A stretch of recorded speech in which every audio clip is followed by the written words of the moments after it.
Are you planning a renovation pretty soon? Well, I'm sharing my top 5 tips on how to survive the process without going insane.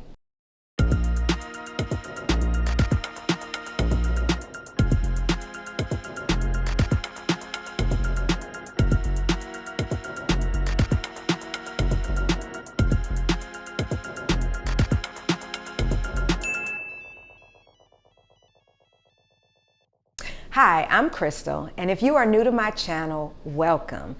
I am currently knee-deep in renovating my 1950s bungalow. To catch up on the whole process and to see what I've done so far, please check out my previous videos, some of which are linked in the description below. And definitely make sure that you like, subscribe, and hit that notification bell so you can stay up to date on everything that's happening from this point forward. All right, so with the logistics out of the way, let's get to it. So what are my top 5 tips for how to survive any renovation? Tip number 1, purge as you pack. So don't just push things to the side or pile them up in a corner. Actually pack up like you are moving. And while doing so, take this opportunity to purge and get rid of things that you don't use or you don't need anymore. By packing it up and actually putting it away like you're moving, you are much more likely to evaluate and trim the fat from your possessions than if you were to just pile it up in a corner or move it all to another room. Of the items that I no longer needed or wanted, I decided whether to trash them, like if they were broken or didn't work anymore, or to donate them, or, and this is tip number 2, sell them. Nothing is too small or too insignificant not to sell. There is literally a market for everything. I put a whole lot of stuff on the market. Obvious things like my floor lamp or my bar stools, but also not so obvious things like the actual light fixtures that were on the outside of the house that I replaced when I got the siding. And while you might gravitate to the idea of having like a garage sale or a yard sale, I did that, but I don't recommend it. Garage sales take a lot of energy, effort, and time to organize and to host. And really you only have like a 1 to 3 day window to have that sale. The alternative, which I think was a much more efficient use of my time, was to post my items on online sites like Facebook Marketplace or on sites like OfferUp. If you're not familiar, those sites, Facebook Marketplace and OfferUp, you basically take a picture of the item or several pictures of the item that you're selling, and you give a really good quality description of what it is and even why you're getting rid of it. And you just post it and leave it there. People will comment, ask you questions, and make you offers for those items. And those things are there for as long as they need to be. No need to have that one day of putting price tags on everything, sitting everything out in the yard, and then you sitting in the yard while you're waiting for people and potential buyers. So this brings me to tip number 3, which is rent a storage unit. Even if you have the space in your house, another room, or just overall space to store your boxes, I do not recommend that you do this. I recommend that you rent a separate storage facility that is off-site. Listen, there will be enough clutter and mess around your space as a result of the renovation.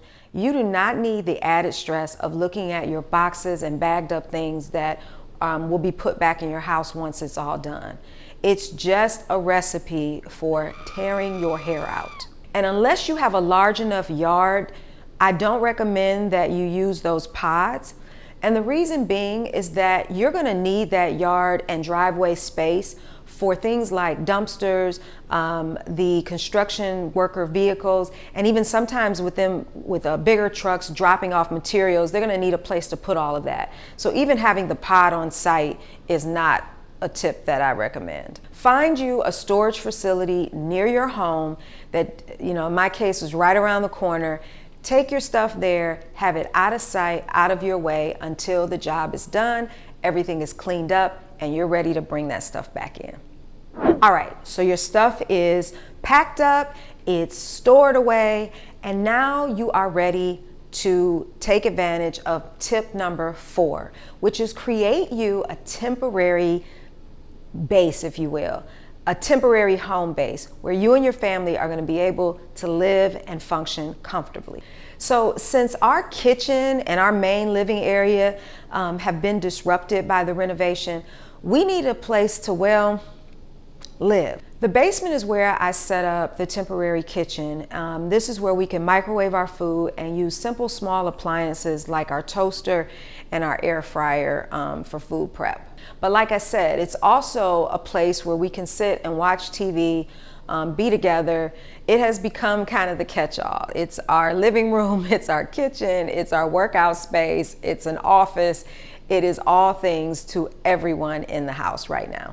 But just think, if I had filled that space with my boxes and all of the stuff that, you know, is kind of out of the way for the renovation, I wouldn't have anywhere to do that. So my last tip, tip number 5, is really about addressing the dust.